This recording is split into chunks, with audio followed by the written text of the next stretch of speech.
আরও এক মহাজাগতিক বিরল ঘটনার সাক্ষী হতে চলেছে বিশ্ব। পৃথিবীর মাধ্যাকর্ষণ শক্তির টানে অনেক দূর থেকে ছুটে আসছে চাঁদের মতোই আরও একটি উপগ্রহ।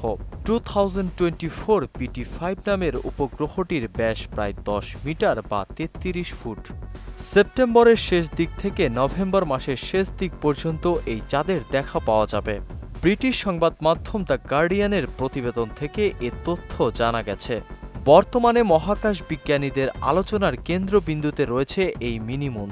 যদিও এটি চাঁদের মতো এত সুন্দর হবে না, এটি মূলত একটি গ্রহাণু, তাই আকার হবে অত্যন্ত ছোট।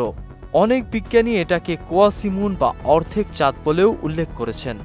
আমেরিকান অ্যাস্ট্রোনমিক্যাল সোসাইটির গবেষকরা জানিয়েছেন, এটি পৃথিবীর মাধ্যাকর্ষণ দ্বারা প্রভাবিত হয়ে চাঁদের ন্যায় আগামী 29 সেপ্টেম্বর থেকে 25 নভেম্বর পর্যন্ত প্রদক্ষিণ করবে।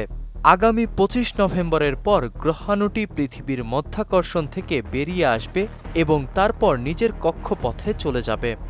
এই 2 মাস এটি থেকে তৈরি চৌম্বক ক্ষেত্র গবেষণায় নতুন নতুন তথ্য যুক্ত করবে।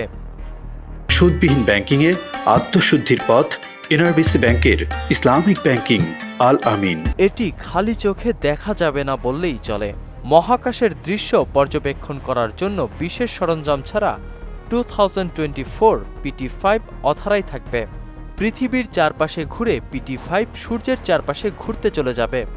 1981 ও 2022 সালেও মাধ্যাকর্ষণ শক্তির টানে পৃথিবীর কক্ষপথে 2টি গ্রহাণু ঢুকে পড়েছিল। কিছুদিন থাকার পর মহাকর্ষ টান কাটিয়ে বেরিয়েও গিয়েছে গ্রহাণুগুলি।